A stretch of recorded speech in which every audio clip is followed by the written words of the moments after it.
Hello students, welcome to my channel Geeta maths classes. आज हम करने जा रहे हैं चैप्टर नंबर 1 रियल नंबर से थ्योरम 1.3 रूट 2 इज़ इर्रेशनल। हमें इस थ्योरम में प्रूफ करना है कि ये जो रूट 2 है वो इर्रेशनल नंबर है। तो हम इसे कॉन्ट्राडिक्शन मेथड से प्रूफ करेंगे। इस मेथड में हम बिल्कुल इसका उल्टा करते हैं। हमें प्रूफ करने को तो कहा होता है कि ये इर्रेशनल नंबर है, लेकिन हम प्रूफ करते हैं कि ये जो नंबर हमें दिया हुआ है ना, वो रैशनल नंबर नहीं है। अगर ये नंबर रैशनल नंबर नहीं है तो ऑटोमेटिकली ये नंबर जो है आपका वो इर्रेशनल नंबर ही तो हुआ। ठीक है, तो चलिए अब हम इसे प्रूफ करते हैं। सबसे पहले हम मान के चलेंगे कि ये जो रूट 2 है ना, वो हमें रैशनल नंबर दिया हुआ है। तो लिखेंगे let us assume to the contrary that root 2 is rational.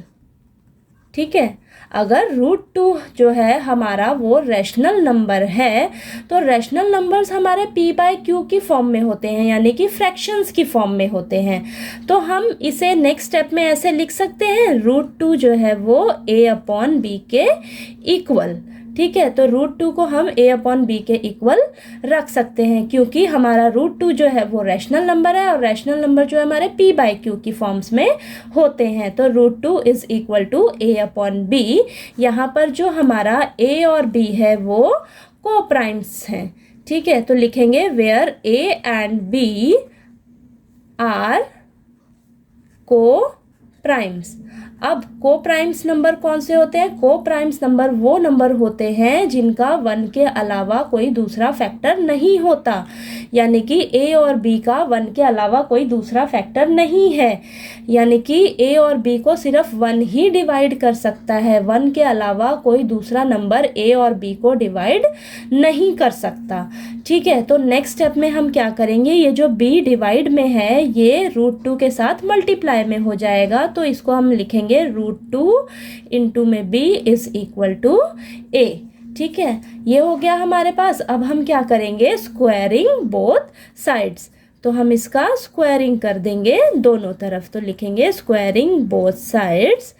अब रूट 2 और b का whole square is equal to a square. अब रूट 2 का स्क्वायर और b का square is equal to a square. ठीक है, अब यहाँ पर रूट 2 और 2 जो आपस में कैंसिल होके हमारे पास आएगा 2b square is equal to a square. ठीक है, ये आपका a है। अब अगर हम इस इक्वेशन को ध्यान से देखें तो a स्क्वायर को डिवाइड करने वाले नंबर इस इक्वल टू के इस साइड ही तो होंगे, यानी कि a स्क्वायर को डिवाइड 2 कर सकता है। तो हम इसे कैसे लिखेंगे, a square is divisible by 2, यानी कि a स्क्वायर जो है वो डिविजिबल है किससे? 2 से। अगर a स्क्वायर डिविजिबल है 2 से तो a is also divisible by 2। ठीक है, तो a भी आपका डिविजिबल होगा 2 से। ठीक है, तो ये आपकी इक्वेशन हो जाएगी फर्स्ट इक्वेशन। ठीक है, अब ये जो a है वो 2 से डिवाइड हो सकता है, यानी कि a का फैक्टर 2 आया है। तो हम इसे ऐसे लिख सकते हैं नेक्स्ट स्टेप में, a is equal to 2c। यहाँ पर जो हमारा c है वो कोई भी इंटीजर हो सकता है, तो लिखेंगे c इज एन इंटीजर। ठीक है, तो यहाँ पर हमारे पास a is equal to 2c है, तो इसको हम क्या करेंगे, फर्स्ट इक्वेशन में a की जगह पुट करेंगे। ठीक है, तो हम लिखेंगे put the value of a is equal to 2c in equation first. ठीक है, फर्स्ट इक्वेशन थी हमारी 2b square is equal to a square, वो आपने लिख लेनी है। अब आपने क्या करना है, a is equal to 2c, वो यहाँ पर आपने a की जगह पुट कर देना है। ठीक है, तो आप यहाँ पे a की जगह 2c भरिए। तो एक ही जगह हमने 2c पुट किया तो ये आ जाएगा 2c का स्क्वायर, ठीक है। तो 2b² इज इक्वल टू 2 का स्क्वायर करेंगे तो 4 हो जाएगा, फिर c का स्क्वायर करेंगे तो c², ठीक है। नेक्स्ट स्टेप क्या होगा आपका, 2 और 4 जो है वो आपस में कैंसिल हो जाएंगे, तो यहाँ पर आएगा ये 1 पे और ये 2 पे, तो यहाँ पर आएगा b² is equal to 2c², ठीक है। तो यहाँ पर अगर आप ध्यान से देखें तो b² को डिवाइड करने वाले नंबर इज इक्वल टू के इस साइड होंगे, यानी कि b² को 2 डिवाइड कर सकता है, ठीक है। यानी कि अब आप इसको क्या लिखोगे, यहाँ पर b² इज डिविजिबल बाय 2, ठीक है। b² जो है वो डिविजिबल है किससे, 2 से। अगर b² 2 से डिविजिबल है तो आप यहाँ पर लिखेंगे b is also divisible by 2, तो आपका b भी जो है वो 2 से डिविजिबल है, ठीक है। तो ये आपका हो जाएगा सेकेंड इक्वेशन, ठीक है।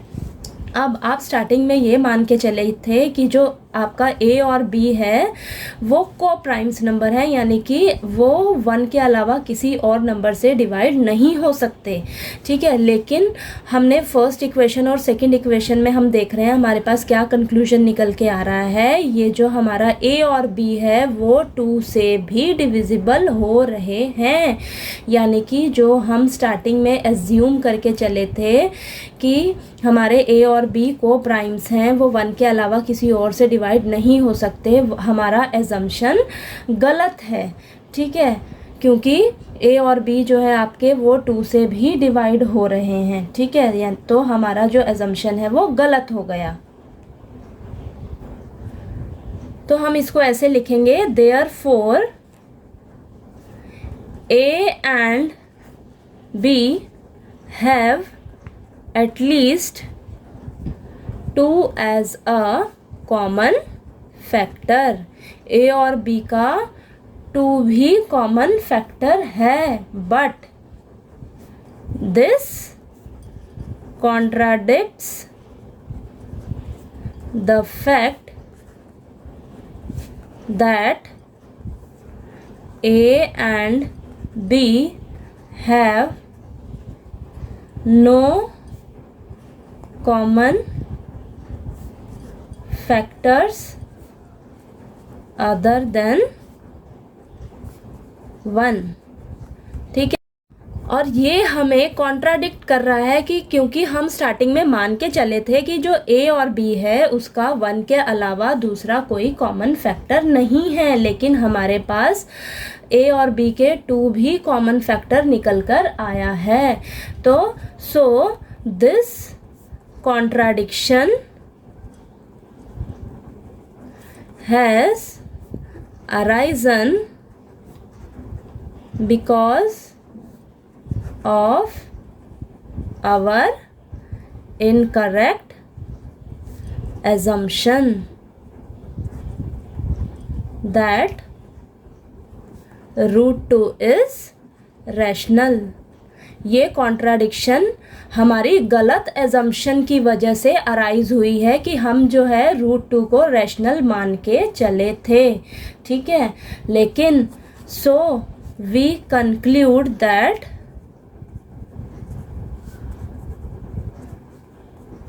√2 इज इर्रेशनल। जब हमने इसे प्रूफ करना स्टार्ट करा तो हमें पता लगा कि जो √2 है वो रैशनल नंबर नहीं है। तो यहाँ से हमें कंक्लूजन क्या निकल के मिलता है कि जो √2 अगर हमारा रैशनल नंबर नहीं है तो वो हमारा क्या कौन सा नंबर होगा, इर्रेशनल नंबर, ठीक है। तो ये थ्योरम आपको अच्छे से क्लियर हो गई होगी। अब इसी थ्योरम पे बेस्ड आपके सभी क्वेश्चंस हैं 1.2 के, ठीक है।